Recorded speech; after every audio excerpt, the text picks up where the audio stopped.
8 दिसंबर के बाद की तस्वीर आज ही हमें दिखी कि किस प्रकार से एक उप मुख्यमंत्री के पीछे पीछे राष्ट्रीय अध्यक्ष और संसदीय बोर्ड के अध्यक्ष जा रहे थे, तो जिनकी चाकरी 8 दिसंबर के बाद करनी है उसका अभी से ही शुरू हो गया। विगत दिनों से आप सबों को मालूम है कि इस उपचुनाव में गोपालगंज और मोकामा में उपचुनाव हो रहे हैं और हमने लगातार कुछ बातों को संज्ञान में दिया था चुनाव आयोग के। हमारे पास सभी सबूत हैं गोपालगंज के उम्मीदवार के खिलाफ कि उन्होंने न केवल अपनी कंपनी में पार्टनरशिप छिपाई है, बल्कि उन्होंने अपने ऊपर जो केस हुआ है उसके बारे में भी जिक्र नहीं किया है। आज वहाँ के गोपालगंज के एक नागरिक दीपू कुमार सिंह जी ने आज उसके लिए हाई कोर्ट में रिट दायर किया है। मैं एसडी संजय जी से अनुरोध करूंगा कि उसके बारे में विस्तृत रूप से आप सबों को बताएं। पूरे मामले को देखा है, आज भी आरओसी में उन्हीं का नाम है। एक अफवाह उड़ाई जा रही है कि वह कंपनी से इस्तीफा दे चुके हैं। इस तरह की बातें केवल अफवाह होती हैं। आपका कोई भी कंपनी से नाम तब हटता है जब आप आरओसी में अपना नाम हटाते हैं। यह दुनिया के हर जगह सत्य है। आप सरकारी नौकरी में आप इस्तीफा दे दीजिएगा तो जब तक आपका इस्तीफा कबूल नहीं किया जाता तब तक नहीं माना जाता है। तो यह एक शैडो बनाया जा रहा है, फर्जी पेपर फिर दिया जा रहा है।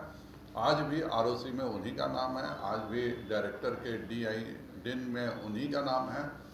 और इसलिए मैं माननीय उच्च न्यायालय से अनुरोध करता हूं कि इस रिट पिटीशन को शीघ्र संज्ञान में लिया जाए।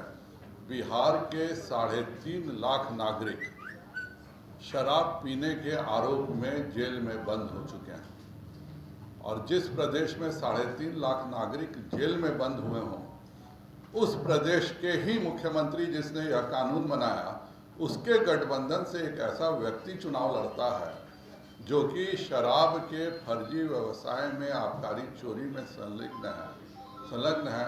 और इसको लेकर के जो हाई कोर्ट से लेकर सुप्रीम कोर्ट तक ने बहुत सारी टिप्पणियां की हैं बिहार सरकार के ऊपर। दूसरे तरफ हाई कोर्ट ने टिप्पणी की है चुनाव आयोग पर भी। यह जो नगर निगम का चुनाव था उसमें भी हाई कोर्ट ने बहुत ही सख्त टिप्पणी की थी चुनाव आयोग पर, निर्वाचन आयोग पर। आज भी हाई कोर्ट की किसी भी बात का पालन बिहार सरकार नहीं कर रही है, न निर्वाचन आयोग। आज हम पहले चुनाव आयोग ही गए थे पर हमें इंसाफ नहीं मिला, इसलिए हम हाई कोर्ट में आज रिट डाले हैं। मुझे पूरा विश्वास है कि कल माननीय उच्च न्यायालय के माननीय न्यायाधीशों से मेरा अनुरोध रहेगा कि इस तरह की जो अनर्गल कार्य करके जनता के, नागरिक के अधिकारों का उल्लंघन किया जा रहा है और वह भी एक ऐसे मुद्दे पर किया जा रहा है जिस पर आप खुद यहाँ के मुख्यमंत्री ने 3.5 लाख लोगों को कानून बना के जेल भेजा हो और तब उसके पार्टी के समर्थन से कोई उम्मीदवार चुनाव लड़ रहा हो जो कि आबकारी घोटाले में संलिप्त हो। यह बहुत दुखद है।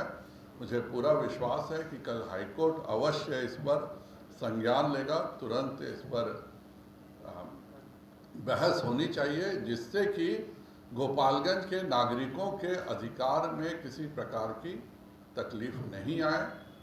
यही हमारा अनुरोध, भारतीय जनता पार्टी का अनुरोध है और हम इसलिए अनुरोध कर रहे हैं क्योंकि हमें चुनाव आयोग से न्याय नहीं मिला है।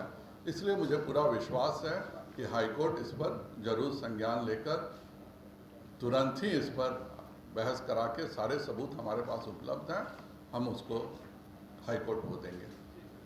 उनको उसके साथ में एक शपथ पत्र देना होता है और सुप्रीम कोर्ट के जजमेंट के हिसाब से उनको उसके साथ में एक डिक्लेरेशन देना है कि मैं इस शपथ पत्र के जरिए जो भी जानकारी दे रहा हूँ वो बिल्कुल सत्य है, मैंने कोई बात नहीं छिपाई है। मगर उन्होंने अपने उस शपथ पत्र में ऐसी बहुत सारी महत्वपूर्ण जानकारियां हैं जिनको कि छिपा लिया है। सबसे पहली जानकारी तो ये है कि वो एक शराब की कंपनी में पार्टनर हैं और डायरेक्टर हैं, मगर उन्होंने न तो इसका कहीं जिक्र किया है, जो कि उसमें कॉलम है अपने संपत्ति के बारे में आपको जिक्र करना है, उस कॉलम में कहीं भी उन्होंने उसका जिक्र नहीं किया। हम लोगों ने उसका वेबसाइट पर मिनिस्ट्री ऑफ कॉर्पोरेट अफेयर्स के वेबसाइट से उसको डाउनलोड किया, तब जाके हमें ये जानकारी मिली कि वो उस कंपनी के एक इंडिविजुअल पार्टनर हैं और वो हमने उस रिट याचिका में लगाया है और कोर्ट के संज्ञान में लाया है। तो ये सबसे पहला जो उन्होंने झूठ किया, छल कपट किया है अपने नॉमिनेशन पेपर में और अपने शपथ पत्र में, ये हमने कोर्ट के संज्ञान में लाया है। दूसरी बात, शराब की स्मगलिंग के मामले में अभी उनके ऊपर एक मुकदमा हुआ है गिरिडीह में, उनके ऊपर और उनकी कंपनी के ऊपर और ट्रांसपोर्टर के ऊपर, जिसमें कि काफ़ी बड़ी मात्रा में शराब गिरिडीह में पकड़ी गई थी, जिसके ऊपर मुकदमा हुआ है। लेकिन इस मुकदमा को हुए 1 महीने से ज़्यादा हो गए हैं, उस मुकदमे का कोई जिक्र उन्होंने अपने 13 अक्टूबर को जो नॉमिनेशन फाइल किया है, कहीं कोई जिक्र नहीं किया है। तो हम लोगों ने जो पटना हाई कोर्ट में गोपालगंज के एक नागरिक के द्वारा रिट याचिका दाखिल की गई है, उसमें ये सारी बातें न्यायालय के संज्ञान में लाई है, क्योंकि इसके पूर्व हम लोगों ने चुनाव आयोग में जा करके वहाँ एक विस्तृत हमने अपना कंप्लेंट फाइल किया था। चुनाव आयोग के संज्ञान में ये सारी बातें लाई थी और उसके सबूत भी हम लोगों ने चुनाव आयोग को दिए थे। बावजूद उसके आज तक चुनाव आयोग ने उस पर कोई कार्रवाई नहीं की है। इसलिए कल तक इंतजार करने के बाद हम लोगों ने आज पटना हाई कोर्ट में एक रिट याचिका दायर की है और कल उसको मैं मेंशन करने जा रहा हूं कि उस पर तुरंत सुनवाई हो, या तो कल ही हो या परसों हो उसकी सुनवाई, ताकि इस चुनाव में ऐसा कोई व्यक्ति चुना नहीं जा सके जो कि सारी बातें गलत और झूठ अपने शपथ पत्र में डालता है, जो कि सुप्रीम कोर्ट के खिलाफ है। इसलिए ऐसी संभावना है कि वो प्रत्याशी जो आरजेडी के हैं, उनका चुनाव बहुत जल्दी, अगर वो हो भी जाएगा तो रद्द हो जाना चाहिए। माननीय अध्यक्ष महोदय, शाम को चुनाव प्रक्रिया समाप्त हो चुकी है। मैं चुनाव प्रक्रिया के बारे में एक शब्द न मेरा बोलना उचित है और न आपका पूछना उचित है। सुशील मोदी ने दावा किया है सर कि चुनाव जेडीयू और आरजेडी का विलय होने वाला और भयंकर यह तो सभी को मालूम है, जेडीयू और आरजेडी का विलय होने वाला है। यह कोई एक ऐसी सच्चाई है जिसको हर कोई जानता है, इसमें नई बात क्या है। खुद जब राष्ट्रीय जनता दल का सम्मेलन हुआ तो अपना चुनाव चिन्ह बदलने का, पार्टी का नाम बदलने का पावर दे दिया गया। उसके बाद अब 8 दिसंबर को जो जदयू का हो रहा है, तो चुनाव से पहले ही इन्होंने अपना नारा भी बदल दिया। अपना नारा अब उन्होंने कर दिया सामाजिक न्याय के साथ विकास, जो कि राजद का नारा रहा है। जो राजद का तो नारा भी वह उठा चुके हैं, नेता भी उठा चुके हैं, नीतीश जी आदेश भी दे चुके हैं कि सभी को, अब कल ही आप सबों के सामने सार्वजनिक रूप से उन्होंने आदेश दे दिया कि अब सभी को तेजस्वी जी के पीछे चलना है। तो यह कोई ऐसी छुपी बात नहीं है जिस पर बहस हो। क्या चीज़? आप लोग के संपर्क में है क्या जेडीयू विधायक? बहुत सारे पूरे जदयू के हर वह कार्यकर्ता हम लोगों के संपर्क में है जिस बेचारे ने लालू जी के खिलाफ लाठियां खाई हैं, जिस बेचारे के परिवार को गोली मारा गया।